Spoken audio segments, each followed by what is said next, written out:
and welcome back to Sense and Sensitivity. Today I wanted to talk a little bit about beauty tools that are safe for rosacea and sensitive skin. So I'm sure a lot of you have seen through social media and through skincare websites and blogs and whatnot that there's a lot of beauty tools that are popular now that do all sorts of things. You might be wondering, are they safe for super sensitive skin or skin with rosacea? So I've tried some different things, and I'm going to share my thoughts and opinions with you. And I'll go through this in order of how you would do a skincare routine. So cleansing tools through massage, facial oil application, etc.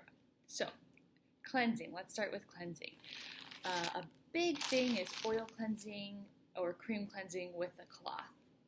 Now, you've probably heard me say this before, but for the most part, wiping my skin off at the end of every day to cleanse is a no-go. It's super irritating, it dehydrates and dries out my skin, and it doesn't work for me. So that's why I tend to go with like super gentle emulsifying oil cleansers, because when the oil emulsifies, it's easier to just rinse it off rather than needing to wipe it off.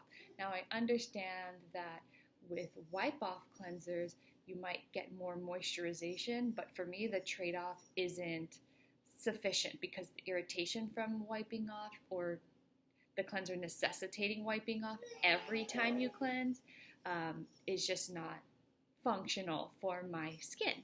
So, but there are a few cleansing tools that I do really like. So let's go through some of the things that don't work. So this is the Living Libations hemp facial cloth.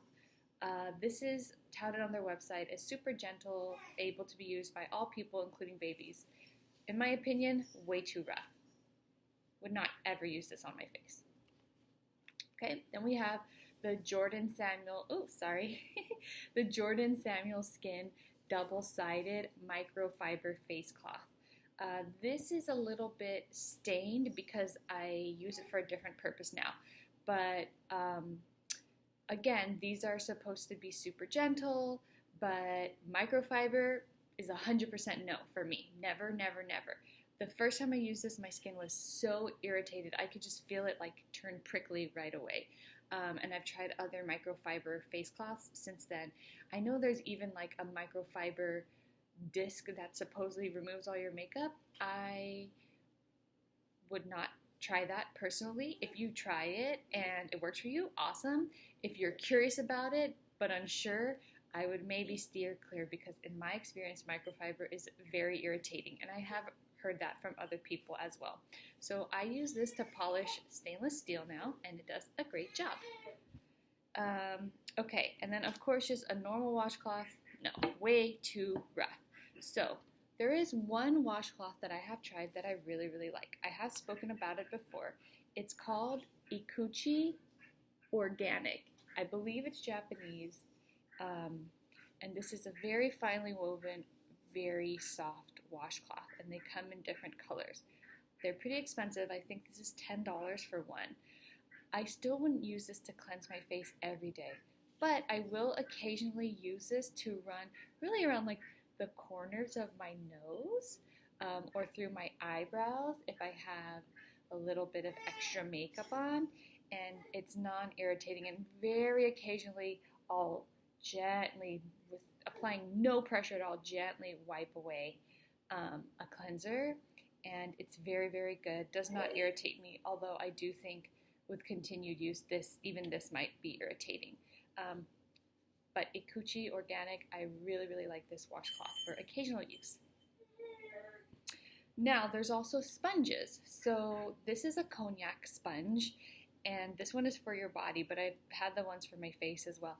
And these are too rough for my skin. And again, they're touted as being super ultra gentle, more gentle than washcloths. And even still, I could find that they were irritating my skin. So I don't recommend these, but I do like it for my body. However, I recently purchased this sea sponge. Now this is, I want to say it's called the Mediterranean Silk sea sponge. It's from a company called St. John's. Of course, I'll link everything below. And this, when you get it wet, it is like silk. It is. It's so gentle. So I actually just used it last night for the first time on me, and I used it for my baby because he had some food on his face. And I mean, it is so delicate, so gentle. I used it to wipe off some of the Marie Veronique oil cleanser just to experience it, and no irritation. My skin was super duper soft.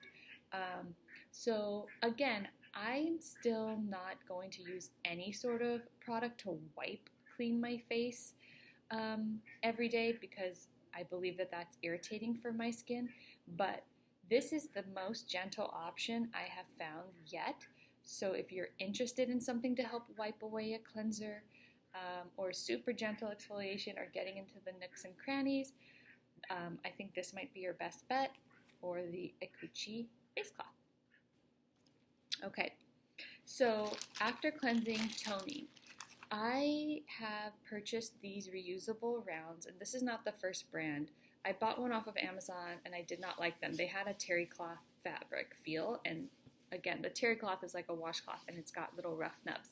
So these are supposedly the ultra soft organic Marley's Monsters reusable cotton rounds, and I bought the full pack of these, and I just don't find them functional. I don't find them super duper soft. They don't absorb product well, so then you're using 5 times the amount of a toner to try and get it to penetrate this and wipe your face. So as much as I want to be sustainable with these, they don't function for me. I love my tried and true organic cotton rounds. These are from Whole Foods. I'm not particular to a brand. I do try to get organic, but for me, nothing has come close to the softness of a good cotton round. Like I said, I'm not particular to a brand, but the one thing I do look for is to make sure there's no like embossed pattern.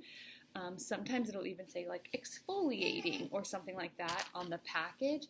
Those ones can be rough. So you just want to take a look through the package, right? Like down there at the store to make sure it's nice and smooth. Like this one, you can see the little like lines from the fiber, but there's no bumps, there's no embossed pattern, things like that that can be more rough and irritating. So I use these for toner as like the second cleanse in the process, and also with the thermal water. If my skin is really irritated, I douse these in thermal water and patch them all over my face like a water mask for 10 minutes, and it's amazing. So cooling. I had to do that a lot during pregnancy. Very, very good. Trying it with this does not even come close. So cotton rounds, love these. Have to have them. So that's all I have for cleansing. Now, there's tons of tools in the world for facial massage. My first approach is that your hands are your best tools, and you'll hear that from many estheticians too. So we're going to talk about how we can use our hands, and then I'll talk about a few tools that I do enjoy. Okay, so as I mentioned, as far as massage goes, there are many tools on the market, and of course there's always using our hands. And I think the best place to start is by using your hands. And from things I've read, blogs, and following estheticians and things, a lot of them agree. And I think one really important thing is that we have total control, and we get a lot of sensory feedback from using our hands, so we can more quickly and easily adjust the pressure, the vigor with which we're using them, which you need to have a little more skill to do that when you're using a tool, which I'll go into in a little bit. So let's start with our hands, and I'm not going to go into any full-on tutorials. There's lots online, but I'll give you some tips and tricks that I think work for me. So what you want to consider when using your hands is you have your fingertips, you have your palms, and then you have your whole hand. Now for cleansing, generally what I see recommended and what works for me is, smoothing the cleanser across the entirety of your hand and doing quick circular movements that are very light pressure, and then using your fingertips to get into any crevices. So kind of, going like that, adding a little bit of water as you go to emulsify your product before splashing off. So that's nice, and that is a massage, that is moving lymph, and that is healthy for the skin, and just doing it with really, really light pressure. Now, as far as applying creams, oils, lotions, serums, all of those products, again, you want to consider fingertips, palms, and entirety of the hand. I see a lot of people, and I've talked about this before, but apply product, rub it or warm it up between their hands, and then put it on. I think that's not as economical of an option, and I mean economical in terms of price, using up your product, and really getting the most out of it. So I really recommend using your fingertips.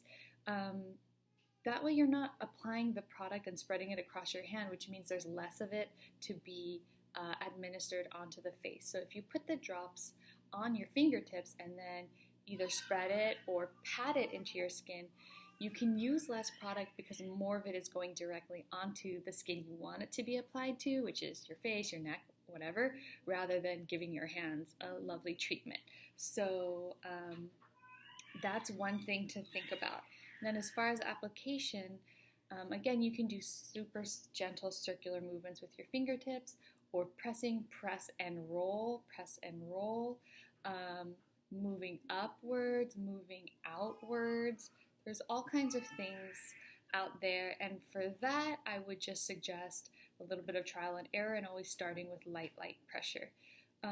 And then at the end, if you want, you can use your entire hand and palm to press your product into your skin to kind of finish with that. So hands are good. Make sure your nails are not too long, or that you're able to access your fingertips without scratching your skin with your nails. So as far as tools, there are only two that I really use. There's lots of other tools like microneedling and spoons and wands and gel freezing things and all kinds of stuff that I just don't really have interest in going into, nor do I have the time, and these are what work for me given how sensitive my skin is. So the first is a Jade roller, and the second is a Gua Sha tool. So what I like about these is, number one, because of the fact that they're stone, they're very cold and cooling, and that's often really beneficial for people with sensitive skin and or rosacea. I really like the Jade roller just for a quick massage or for cooling down, like I was just mentioning. It takes a little bit less finesse than using Gua Sha. I think the results are very different personally, but if I just really want something to cool down my skin for a minute, I will, do a quick amount of rolling, kind of always moving upwards, and do my neck. And you can use the small side for your eyes. And now that I'm doing it, I'm like, oh, it feels so good because it's so cold. So this is really, really nice for that cooling effect. It feels so good. And just to do a gentle massage. Now again, light pressure. I'm not digging it in and like scraping it across my skin.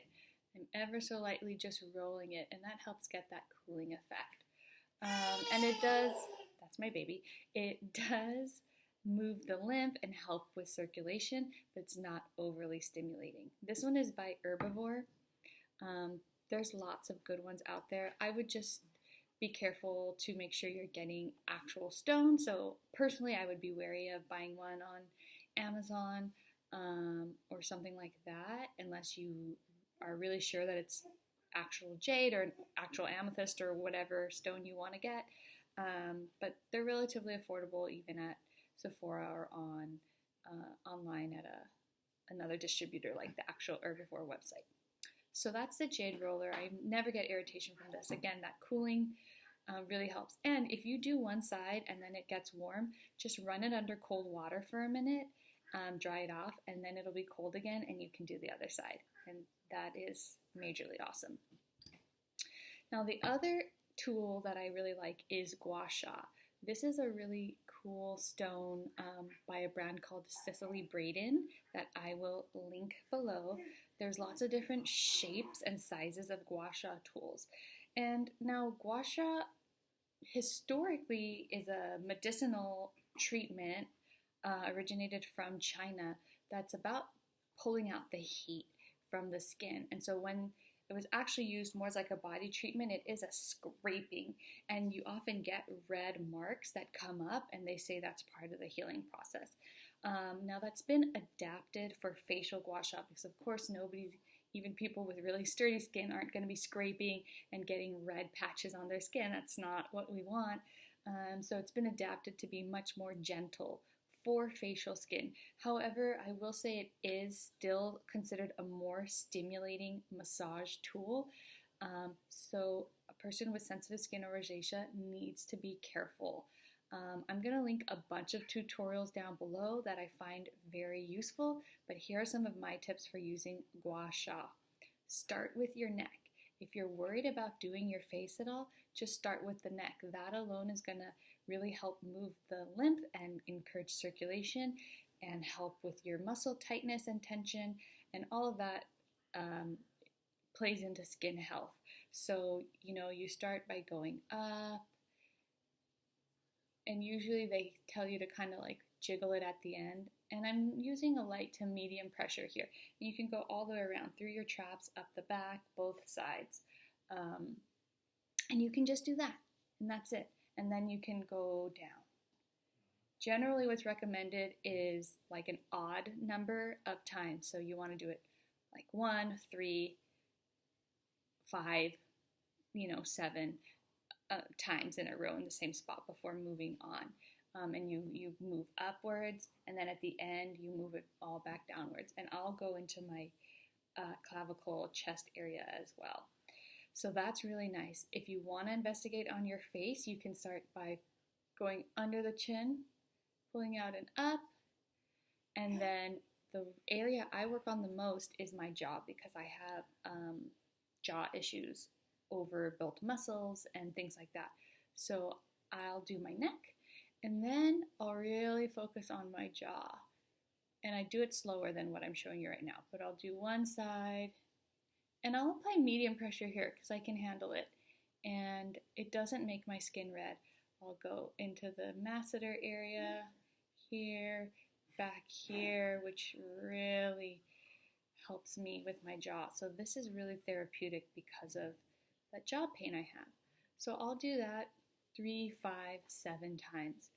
Then what I'll do, and this is where my approach is a little bit different because I'm so careful because of the sensitivity, I'll do one extremely light pass against my cheek. I'm like not applying any pressure at all, and I'll just go swoop and up, and that's it. And then I'll do the same here, swoop and up, swoop and up, and I'll do usually 3 passes at the top of my forehead. Okay, and then I'll slide it down, and now I'm using medium pressure, and out. Oh, here's my cat. Down and out, down and out. And then I'll do the second side again, starting under the chin, across, and this is where I'll really focus it because I have such an overbuilt muscle here. And then again, what I do up here is just one super gentle, quick pass. So normally you're going to be doing that same number, 3, 5, 7, over and over. And people can use, we'll break the cheek into sections here underneath the cheekbone, here under eye. Too stimulating. So I work on my jaw. I'll do a gentle lift up, do the brow, a little bit on the forehead, and then moving it all back down and up. That's how I like to use my gua sha, and really focusing mostly from here to here. I never get any redness. As you can see, that didn't overly irritate my skin or anything. And if anything, my skin feels cool and fresh, firm afterwards. So I really, really like this, especially because I get a lot of neck pain and trap pain too. So in the back here, it feels amazing. I love this stone. These little jagged edges are really cool. I don't use them on my face, but I'll use it for like a little bit of scalp massage because I do get tension headaches. And so this area for me, it's amazing how much when I actually massage it, I feel that there is tension there. And this is always where I get my tension headaches. So, you know, going through there and then down, that's really great too. So I like that this has all these different edges. And what's really cool, and I'm going to link this below, is that this is one of Cecily Braden's misfits. So this is typically like a $40 or $40-something tool, but she has a misfit section, so they're a little bit imperfect, but super safe for use still. So like for example, mine has a little like dent in the stone right here. So she can't sell this for her normal price. However, this doesn't affect how I use it. It doesn't affect my skin or irritate it or anything. So this was $16. So I'm going to link her sale page down below. She has lots of different types. I also have used in like the Osea version, which is a completely different shape. But I've had good results with my modified Gua Sha, you know, thing that I do. I don't do it every day, but I do try to do it a few times a week, especially just working in here in the jaw. And I really, really like that, and I've never had any irritation because of how I use it.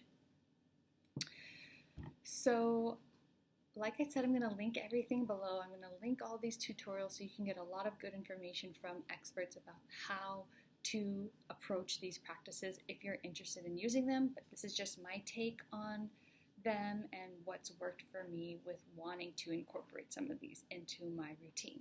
So I hope that information helps you. Like this video, comment below, and stay tuned for more content from Sense and Sensitivity. Bye for now.